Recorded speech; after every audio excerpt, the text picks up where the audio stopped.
You know, those sessions, we never saw music before we got to the date. We were basically sight reading the parts. And while our concept was starting to take shape, whatever that ultimately turned out to be, those recording sessions was a chance to see our concept in an early stage in that kind of library.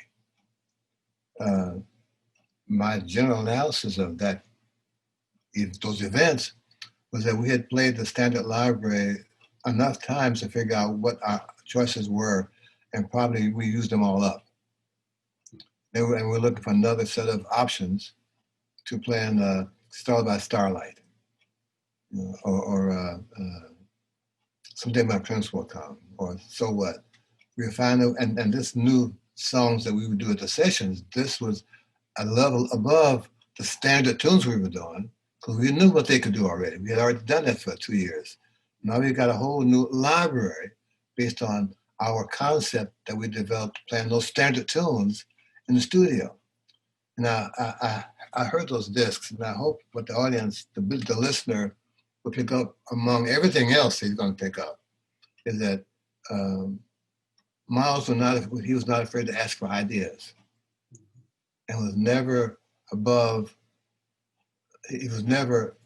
They never caught him and said, "Hey, man, I don't like that stuff." I mean, he was never there. He was always trying to find out how the band thought about this tune and how you feel about playing triplets, or what kind of voice are you going to do with this, or how about maybe not playing the melody, or whatever he had in his head. He felt if he expresses it in this fashion, and the band feels comfortable enough to express it, to express their view,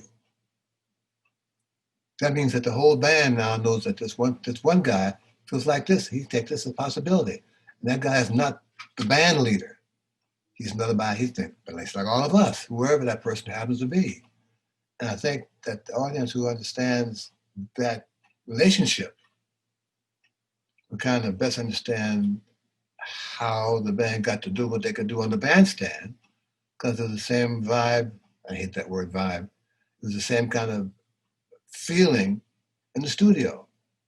When no one was afraid to say, "Hey, Miles, are you sure you mean that?" Or when he makes a suggestion, no one felt put upon. He's telling how to play the instrument.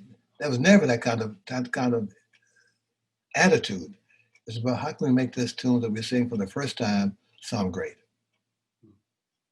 Well, I do have to disagree with you. I don't think you guys would ever have run out of ideas for playing those standards.